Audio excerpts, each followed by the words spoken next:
Welcome to the 10-Minute Life Lesson Podcast.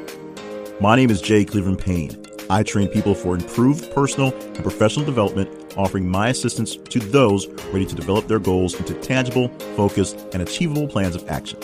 And this podcast is one of the tools I use to accomplish my mission. Generally, when the timer hits 9 minutes and 59 seconds on this recording, you'll have a fully developed life lesson that you can take with you and begin to implement immediately. And if this week's lesson has a ring of familiar, then it's probably a reinforcement of a life change you've already started to implement. This podcast falls under the umbrella of my greater personal development efforts, all under the Your Better You brand. For more information on accountability coaching or to gain access to tools, tricks, and life hacks, visit yourbetteryou.info. Thank you for joining me on this journey today. Now, here is this week's life lesson. Your time of troubles are not a life sentence. There'll be some point in time when things will get better, things won't be so bad. Those words, or words similar to those, are told to people when they're dealing with some sort of issue. And they're said in different ways and with different words, in fact, and also sung in different ways with different words, as fact. But the reality of the situation is, when you're in the middle of your trouble, the last thing you want to hear is about how your trouble is going to go away eventually. Not this is how we're going to take care of it right now, but at some point in time, it will go away. The gesture of unsolicited advice from others, whether it's good or bad advice, often backfires as a gesture because when someone's dealing with something, they don't want to be reminded about how life is much better or how things can be done differently if they should have done this some other way, or if they just do this little tweak, maybe things will get better. The true reality of the situation is they just want some assistance or at least a break, and they don't want to worry about what the cost is. They will figure out a way to pay it if they can. If they know once they get over it, it'll be over and done with. And by they, I'm really saying me. And by me, I'm also saying you, because you know this to be true. You know that when you're in stuck in times of trouble and situations are looking dire, you really don't want a lot of people who are essentially hangers on hanging on to you by giving you advice to help you out of your jam, but not offering up any actual help or assistance in implementing the advice. You also know that when you're on the other side of the situation, shoes on the foot, you're not the one going through trouble. You think that you are doing your best to console them, but you also know you're doing what you can to try to make them feel better without having to be actively involved. And a lot of that stems from essentially having more than enough of your own problems as it is and not wanting to add someone else's problem to your list of problems. So you don't have to. This is not a suggestion of jumping in and helping people out with problems per se. This is a suggestion on backing away from the advice you're giving to people who are having those problems and letting them work through their problems if you decide you're not going to assist. And on the flip side, for people who are offering up plenty of advice but not too many helping hands to assist, how to deal with that in a way that manages your sanity and doesn't ruin too many relationships.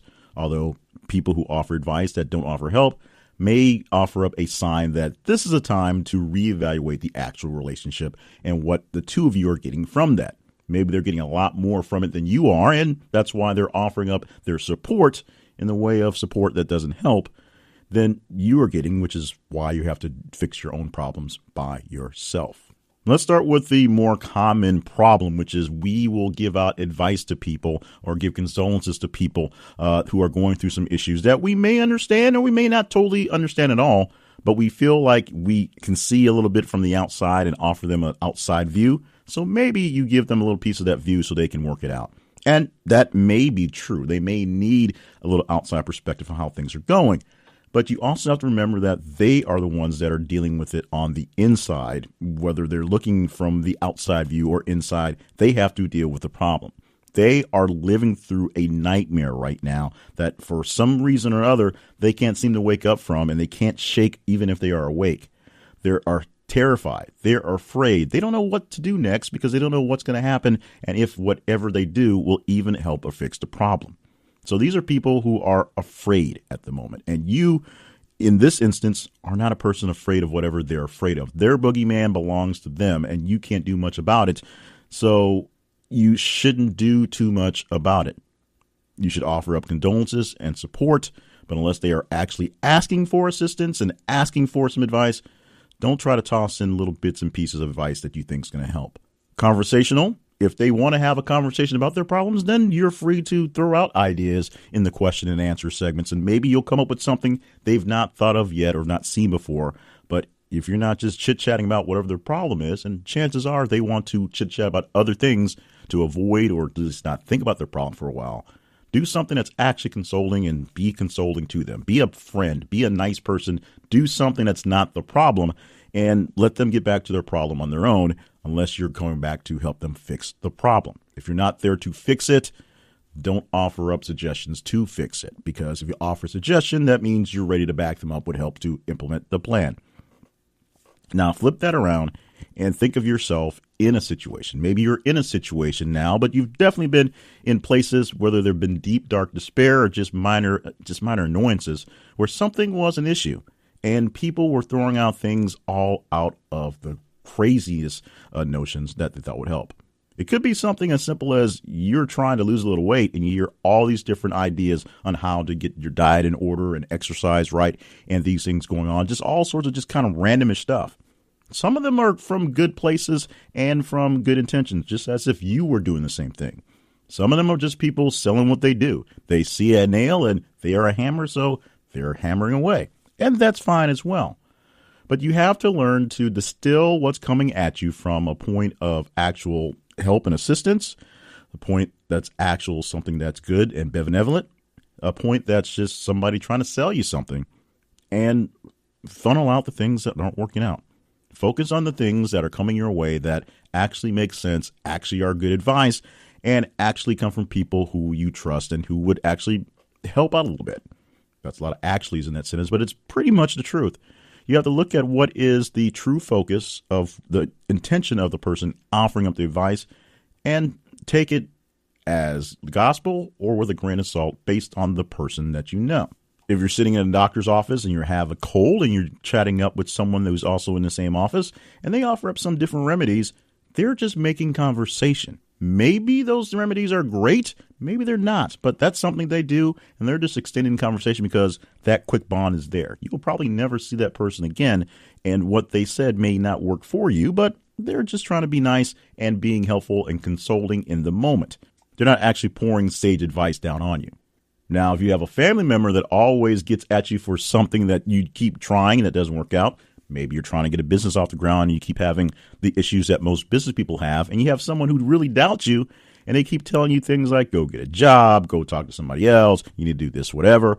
Those things are the annoyances of the advice that, maybe you should back away from that problem and get a job. That might be the right thing to do right now, but they're not at it from that actual advantage.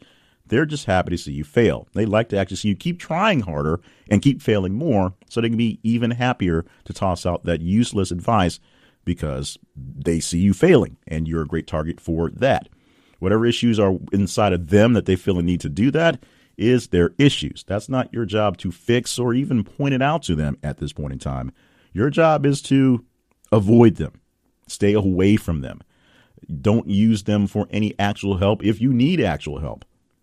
People are going to offer up advice just because it's what people do, what us humans do. We want to sort of help each other, or at least help ourselves in the idea that we're helping other people. So if you're in a jam, people will offer up their assistance, at least some advice for assistance. When you see other people in jams, you will do the same thing.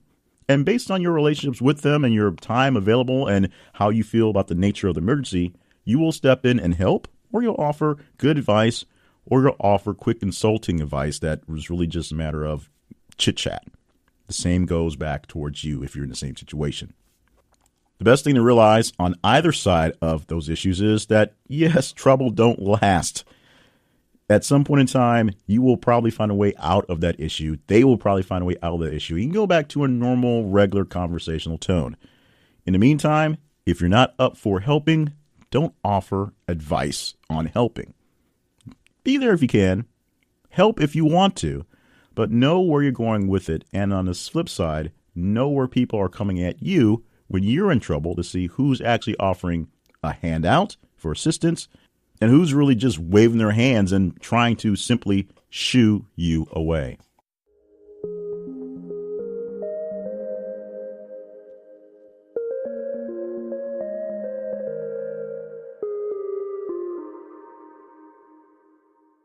Thank you for listening to this week's podcast.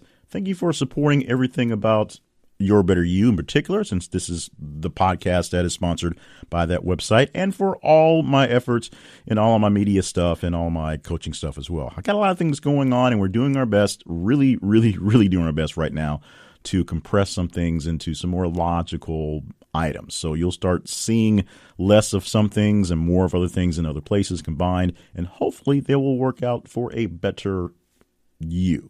The pun was not intended, but it just sort of came out there. So stick with us, see what's going on, and we'll always have the mission here for this podcast to give you a quick life lesson, a 10-minute life lesson, a lesson in 10 minutes that you can take away and take with you and take away and do things with it. So hopefully you're able to absorb the fact that giving advice to people who are in trouble sometimes isn't the best thing to do. And because you know that from when you get advice from people when you're in trouble, and you know exactly how much of a hassle and a pain it is to deal with. So that's a lesson. We're moving on for preparing for great things going on in the other projects and this one as well. As always, this is brought to you by yourbetteryou.info, that website where you can find information on me and coaching as well. And you can find this podcast, the home for this podcast, as well as its sister podcast, Steps to Your Better You, which is only 90 seconds. You get a lesson even faster than right here. You can email us at yourbetteryouinfo@gmail.com. You can check out my main website at jclevelandpayne.net and email me directly at jclevelandpayne@gmail.com.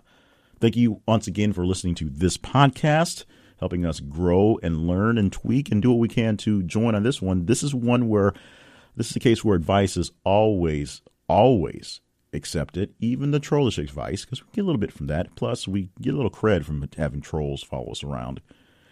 And so keep listening, keep contacting, keep talking, keep chatting. And if you need something, reach out. If anything, I'm here to listen for a little while. Thank you so much. We'll join you again next week for another edition of the 10-Minute Life Lesson Podcast from yourbetteryou.info.